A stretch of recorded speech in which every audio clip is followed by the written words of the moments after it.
Hello students, welcome to my YouTube channel GS study point. चलिए, जो छत्तीसगढ़ की history है उसको कंटिन्यू करते हैं। और आज हम जो है एक इम्पोर्टेंट टॉपिक को देखेंगे, जो है सविनय अवज्ञा आंदोलन। इसमें हम जो ये देखेंगे कि सविनय अवज्ञा आंदोलन का जो प्रभाव छत्तीसगढ़ पर क्या रहा, ठीक है। और छत्तीसगढ़ के लोगों के द्वारा जो है नेताओं के द्वारा जो है इस पर किस तरह से योगदान दिया गया। तो चलिए स्टार्ट करते हैं। तो देखिए, और इससे पहले जो है काफ़ी इम्पोर्टेंट टॉपिक पे जो है वीडियो अपलोड कर दिए गए हैं। अगर आपने उन वीडियो को नहीं देखा है तो आप चैनल के प्लेलिस्ट पे जाइएगा और वहाँ पे छत्तीसगढ़ स्पेशल करके जो है एक प्लेलिस्ट बना है, ठीक है। वहाँ से जो है आप इससे पहले के सारे वीडियोस को देख सकते हैं। तो चलिए स्टार्ट करते हैं। सबसे पहले भारत के राष्ट्रीय लेवल पे देखते हैं कि एक्चुअली में सविनय अवज्ञा आंदोलन की शुरुआत क्यों और कैसे हुई। तो देखिए, कांग्रेस का जो है कलकत्ता अधिवेशन हुआ था 1928 में, ठीक है। 1928 में जो है मोतीलाल नेहरू के द्वारा जो है यहाँ पे नेहरू रिपोर्ट पेश किया गया था। मतलब कलकत्ता अधिवेशन हुआ था, इसकी अध्यक्षता मोतीलाल नेहरू ने की थी और इन्हीं के द्वारा जो है नेहरू रिपोर्ट जो है पेश किया गया था। और नेहरू रिपोर्ट में ये कहा गया था कि मेन मतलब मुद्दा या लक्ष्य ये रखा गया कि ब्रिटिशों के पास जो है भारत के लिए डोमिनियन स्टेटस की मांग रखी गई। अब यहाँ पे डोमिनियन स्टेटस क्या होता है, सिंपल सी भाषा में समझिए कि ये देश है, ठीक है। देश के अंदर के जितने मुद्दे हैं, ठीक है, उसको कांग्रेस देखेगी। बाकी जो है या वहाँ अंदर की जो वहाँ की गवर्नमेंट है वो देखेगी, और जो बाहर के जो मुद्दे हैं उसको जो है दूसरी जो गवर्नमेंट है वो देखेगी। आप यहाँ पे समझ लेते हैं कि अंदर के जो मुद्दे हैं वो कांग्रेस देखेगी, बाकी जो बाहर के अंतर्राष्ट्रीय मुद्दे हैं वो जो है ब्रिटिशों को दे देगी या ब्रिटिश उसको संभालेंगे, ठीक है। तो इसलिए जो है इसके मांग रखी गई थी कि अंदर के जो भारत के अंदर के जितने आंतरिक मामले हैं उस पे जो है कांग्रेस को उसका हक हो। आगे देखते हैं तो यहाँ पे जो है डोमिनियन स्टेटस की मांग तो रख ली गई, लेकिन यहाँ कुछ युवा नेता थे जैसे सुभाष चंद्र बोस थे, जवाहरलाल नेहरू थे। वो चाहते थे कि डोमिनियन स्टेटस को नहीं, पूर्ण स्वराज को अपना मतलब लक्ष्य रखा जाए, ठीक है। पूर्ण स्वराज का मतलब ये चाहते थे कि पूरी तरीके से स्वतंत्रता मिले, चाहे वो आंतरिक मामले में हो चाहे बाहरी मामले में, पूरी तरीके से जो है हमें स्वतंत्रता प्राप्त हो, ठीक है। अब ये यहाँ पे इस बात को इन्होंने नहीं माना, तो इनका कहना था सुभाष चंद्र बोस और जवाहरलाल नेहरू जैसे कई युवा नेता का कि अगर 1 वर्ष के अंदर जो है अगर इस रिपोर्ट को स्वीकार नहीं किया जाता है, जो नेहरू रिपोर्ट थी जिसमें डोमिनियन स्टेटस की मांग रखी गई थी, अगर ब्रिटिशों के द्वारा जो है इस रिपोर्ट को स्वीकार नहीं किया जाता है तो फिर जो है कांग्रेस जो है अपना लक्ष्य जो है क्या बनाएगी, पूर्ण स्वराज को बनाएगी, ठीक है। और पूर्ण स्वराज के लिए जो है वो आगे सविनय अवज्ञा आंदोलन चलाएगी। अब यहाँ पे एक बात याद रखिए कि सविनय अवज्ञा आंदोलन तो आप पढ़ते हैं, तो एक्चुअली में ये है क्या, सविनय अवज्ञा होती क्या है। तो देखिए, सविनय अवज्ञा मतलब कि कानून की अवज्ञा करना विनम्रता के साथ, ठीक है। मतलब बिना किसी मारधार या हिंसक प्रवृत्ति के, ठीक है, बिल्कुल विनम्रता से जो है कानून की, जो ब्रिटिशों द्वारा जो कानून बनाए जा रहे हैं, जो उनकी मांग रखी जा रही है, किसी भी तरीके से उनकी अवज्ञा करना मतलब अवहेलना करना या उस चीज को नहीं मानना, ठीक है। अगर वो कोई कानून लाएगी तो हम उसको नहीं मानेंगे, उसकी जो है अवज्ञा करेंगे और वो भी जो है विनम्रता के साथ करेंगे, ठीक है। ये है सविनय अवज्ञा आंदोलन। तो इन्होंने कहा कि 1 वर्ष के अंदर जो है अगर इसको रिपोर्ट को नहीं स्वीकारेगी तो कांग्रेस अपना लक्ष्य जो है पूर्ण स्वराज को रखेगी और इसके प्राप्त करने के लिए जो है ये सविनय अवज्ञा आंदोलन चलाएगी। अब 1929 का टाइम आया, 1 साल बीत गया, ठीक है। अब ब्रिटिशों के द्वारा कोई भी जवाब नहीं आया, तो कांग्रेस का जब लाहौर अधिवेशन हुआ था 1929 में, तो फिर जो है अध्यक्ष को कौन बना था इस टाइम, जवाहरलाल नेहरू।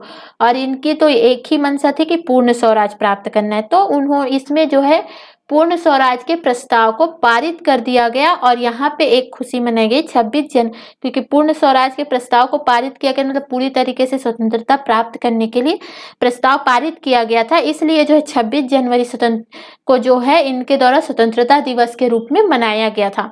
और जो रावी नदी का तट है वहां पे जो है इन्होंने झंडा फहराया था, ठीक है। और जो आगे जो इसको प्राप्त करने के लिए जो सविनय अवज्ञा आंदोलन को रखा गया था, तो इसका नेतृत्व जो है किसको डाल दिया गया? गांधी जी को, कि सविनय अवज्ञा आंदोलन का नेतृत्व कौन करेंगे? गांधी जी। अब आगे क्या करते हैं? गांधी जी जो है ब्रिटिशों के सामने जो है, जो वहाँ के प्रधानमंत्री थे रैमजे मैकडॉनल्ड और इरविन जो है वायसराय थे, ठीक है, लॉर्ड इरविन। तो उनके सामने गांधी जी अपनी जो है 11 सूत्री मांग रखते हैं, ठीक है। अब उस मांग को जो है उन्होंने नहीं माना इरविन ने, ठीक है।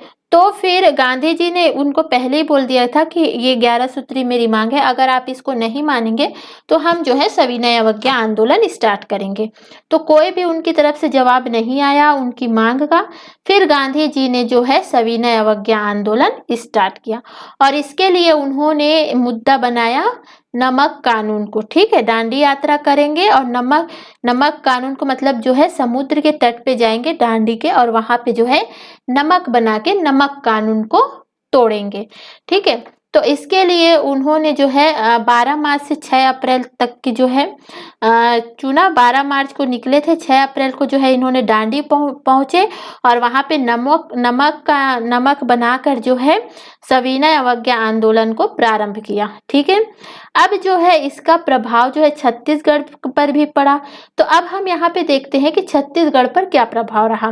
तो देखिए 26 जनवरी को जब इनके द्वारा स्वतंत्रता दिवस मनाया गया था, कांग्रेस के द्वारा, जवाहरलाल नेहरू के द्वारा जब झंडा फहराया गया था, तो पंडित रविशंकर शुक्ल ने भी जो है छत्तीसगढ़ में स्वतंत्रता दिवस मनाया। मतलब पंडित रविशंकर शुक्ल की नेतृत्व में जो है छत्तीसगढ़ में भी 26 जनवरी को स्वतंत्रता दिवस मनाया गया।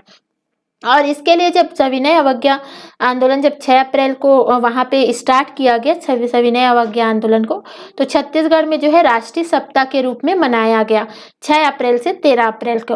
और इसका जो है नेतृत्व किसने किया था? सो सेठ लक्ष्मी नारायण दास और ठाकुर प्यारेलाल ने। इसमें राष्ट्रीय सप्ताह में जो है ये निर्णय लिया कि किस किस तरीके से हमें कानून की अवहेलना करनी है, ठीक है। और साथ ही साथ वहाँ के लोगों में जो है राष्ट्रवाद की भावना को भी जागृत किया गया। अब यहाँ पे देखिए इसी के चलते महाकौशल राजनीतिक सम्मेलन भी स्टार्ट हुआ। कब? 15 अप्रैल 1930 में छत्तीसगढ़ में, जिसकी अध्यक्षता जो है सेठ गोविंद दास ने की थी। एक्चुअली में था क्या कि यहाँ पे जो है इस टाइम पे छत्तीसगढ़ में जवाहरलाल नेहरू आने वाले थे, और महाकौशल राजनीतिक सम्मेलन का नेतृत्व जो है अध्यक्षता जो है जवाहरलाल नेहरू करने वाले थे। पर ये बात ये थी कि उस टाइम जो है जवाहरलाल नेहरू जब आ रहे थे तो उनको जो है ब्रिटिशों द्वारा जो है गिरफ्तार कर लिया गया था। तब उनकी अध्यक्षता जो है किन्होंने संभाली थी? तो सेठ गोविंद दास ने संभाली थी, ठीक है। और देखिए, और यहाँ पे जो है पंडित रविशंकर शुक्ल ने नमक कानून तोड़ा। देखिए छत्तीसगढ़ में तो कोई भी ऐसा समुद्र नहीं है जहाँ पे नमक बनाया जा सके और फिर उसको तोड़ा जा सके। तो रविशंकर शुक्ल ने HCl में जो सोडा मिलाकर, हाइड्रोक्लोरिक एसिड है उसमें सोडा मिलाकर, ठीक है, सोडियम हाइड्रोक्साइड को मिला के जो है नमक बनाया, और इस तरह जो है उन्होंने नमक कानून को तोड़ा। तो इसी के चलते जो गोंदिया में जो है पंडित रविशंकर शुक्ल को गिरफ्तार कर लिया गया था, ठीक है।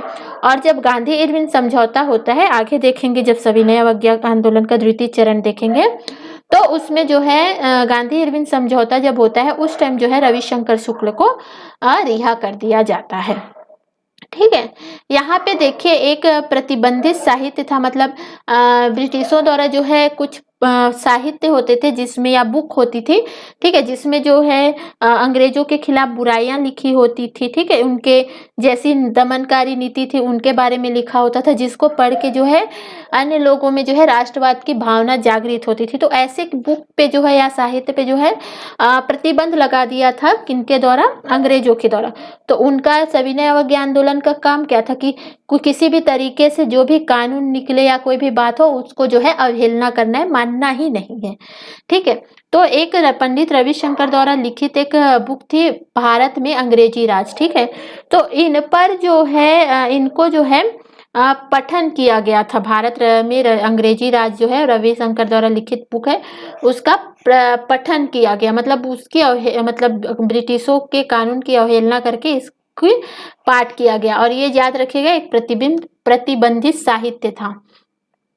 अब यहाँ पे जो है आंदोलन था, तो आंदोलन के संचालन के लिए कोई चाहिए, तो उनके संपादन के लिए जो है यहाँ पे 5 पांडवों की नियुक्ति की गई। ठीक है, तो जिसमें थे, एक थे वामनराव लाखे, जिनको जो है युधिष्ठिर का दर्जा दिया गया। ठीक है, साथ ही साथ यहाँ पे लिखिए, दूसरे नंबर पे लिखना था पर मैंने यहाँ पे 4 नंबर पे लिख दिया है। तो यहाँ पे फिर जो भीम थे, जैसे युधिष्ठिर थे, भीम थे, अर्जुन था, नकुल था, सहदेव थे। ठीक है, तो 5 पांडव थे। तो वामनराव लखे को धर्मराज युधिष्ठिर कहा गया, लक्ष्मी नारायण सिंह को भीम की दर्जा दिया गया, ठाकुर प्यारेलाल सिंह को अर्जुन कहा गया, और जो मौलाना अब्दुल रऊफ थे उनको नकुल कहा गया, और शिवदास डागर को जो है सहदेव कहा गया। ठीक है, तो ये क्वेश्चन पूछे जाते हैं, तो इसको याद रखना है। ठीक है, अब देखते हैं धमतरी में भी अवहेलना की गई सविनय अवज्ञा आंदोलन के। तो यहाँ पे जो है कौन कौन सक्रिय रहे थे, तो नेतृत्व एक्चुअली में किया था यहाँ पे पंडित सुंदरलाल शर्मा ने। ठीक है, और इनके साथ ही साथ थे नारायण लाल मेघावले, नथुलाल जी जगताप, ये जो है सक्रिय रहे थे धमतरी से। और याद रखिए पंडित सुंदरलाल शर्मा द्वारा जो है धमतरी में सत्याग्रह आश्रम की स्थापना की गई थी। और आपको कमेंट बॉक्स में ये कमेंट कर, असहयोग आंदोलन के टाइम पे जो है पंडित पंडित सुंदरलाल शर्मा के द्वारा कहाँ पे जो है सत्याग्रह आश्रम की स्थापना की गई है, मैंने आपको पहले वीडियो में ही बताया था, तो याद रखिएगा इस चीज को। ठीक है, बिलासपुर से कौन सक्रिय रहे थे, तो ठाकुर छेदीलाल और कांति कुमार भारती जो है सक्रिय रहे थे। और यहाँ पे जो है एक वासुदेव देवरस थे, उनके द्वारा जो है वानर सेना का गठन किया गया था। ठीक है, इसको आपको ध्यान रखना है। दुर्ग से सक्रिय रहे थे नरसिंह प्रसाद अग्रवाल, राम प्रसाद देशमुख, घनश्याम सिंह गुप्त और रत्नाकर झा। रत्नाकर झा के क्वेश्चन पूछे जाते हैं, और घनश्याम सिंह से भी, गुप्त से भी क्वेश्चन पूछे जाते हैं। कई बार ये क्वेश्चन पूछ दिया जाता है कि ये लोग कहाँ से बिलोंग करते हैं। ठीक है, तो उसको हम जो एक वीडियो लेके आएंगे जिसमें आपको बताएंगे कि कौन से नेता जो है कहाँ से बिलोंग करते थे, क्योंकि इससे क्वेश्चन आपके एग्जाम में पूछे जाते हैं।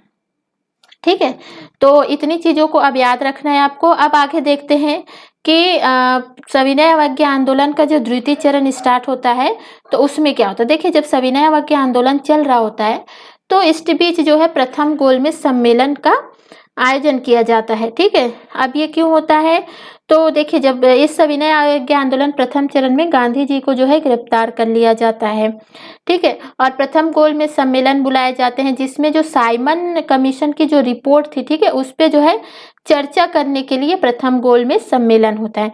अब इसमें गांधी जी गिरफ्तार हो चुके हैं, और कांग्रेस का कोई भी नेता जो है ब्रिटिशों का साथ नहीं देना चाहता था, क्योंकि उनकी क्या करनी थी, उनको अवहेलना करनी थी। तो कोई भी कांग्रेस जो है के नेता जो है इसमें शामिल नहीं होते हैं, जिस वजह से जो प्रथम गोलमेज सम्मेलन है वो जो है समाप्त हो जाता है।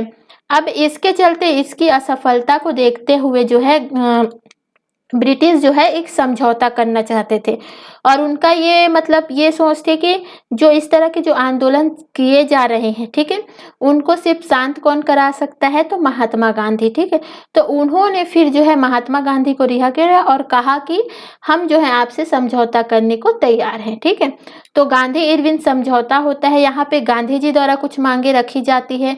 अगर इस पर मैंने वीडियो बनाया हुआ है आधुनिक भारत का इतिहास, तो अगर आपने वीडियो नहीं देखा है तो भारत की हिस्ट्री के लिए आप उस वीडियो को देख लीजिएगा। ठीक है, तो यहाँ पे देखिए गांधी इरविन समझौता होता है, पर यहाँ पे जो मांग रखी जाती है, तो फिर मांग में उतनी नहीं होती। फिर इनको कहा जाता है मांग रखने के बाद कि आप जो है द्वितीय गोलमेज सम्मेलन में शामिल होंगे। किनको कहा जाता है, महात्मा गांधी को। ठीक है, तो महात्मा गांधी जो है फिर द्वितीय गोलमेज समझौता में जब मांग रखी जाती है, तो फिर जब द्वितीय गोलमेज सम्मेलन में महात्मा गांधी भाग लेने पहुंचते हैं, कांग्रेस का कोई नेता नहीं होता, सिर्फ महात्मा गांधी जो है इसमें भाग लेते हैं, और यहाँ पे भी कोई भी ऐसा निर्णय नहीं निकल पाता। फिर गांधी जी द्वारा जो है सविनय अवज्ञा आंदोलन का द्वितीय चरण स्टार्ट होता है। अब यहाँ पे जितनी सक्रियता, जितने उत्साह से जो लोग थे जिन्होंने भाग लिया था सविनय अवज्ञा आंदोलन में, यहाँ पे वो जो है शिथिल पड़ जाते हैं, इतना ज्यादा उत्साह इनमें नहीं होता है। ठीक है, तो जब द्वितीय चरण स्टार्ट होता है, तो इसमें जैसे डिटेक्टर, जहाँ सविनय अवज्ञा आंदोलन को चलाने के लिए जो है डिटेक्टर का नियुक्ति किया जाता है कहाँ पे? छत्तीसगढ़ पे। ठीक है, तो छत्तीसगढ़ में जो पहले डिटेक्टर चुने जाते हैं वो होते हैं पंडित रविशंकर शुक्ल, और फिर उसके बाद पंडित सुंदरलाल शर्मा भी जो है डिटेक्टर चुने जाते हैं। और यहाँ पे याद रखिएगा कि महिला डिटेक्टर चुनी जाती है श्रीमती राधाबाई। क्वेश्चन पूछा जाता है तो इसको आपको ध्यान रखना है। और यहाँ पे जो है फिर दूसरे चरण में वानर सेना का गठन जो है रायपुर में बलीराम दुबे और यतन लाल द्वारा जो है किया जाता है। रायपुर जिला परिषद का गठन पंडित रविशंकर शुक्ल द्वारा किया जाता है, और यहाँ से जो है एक पत्रिका निकाली जाती है, वो है उत्थान।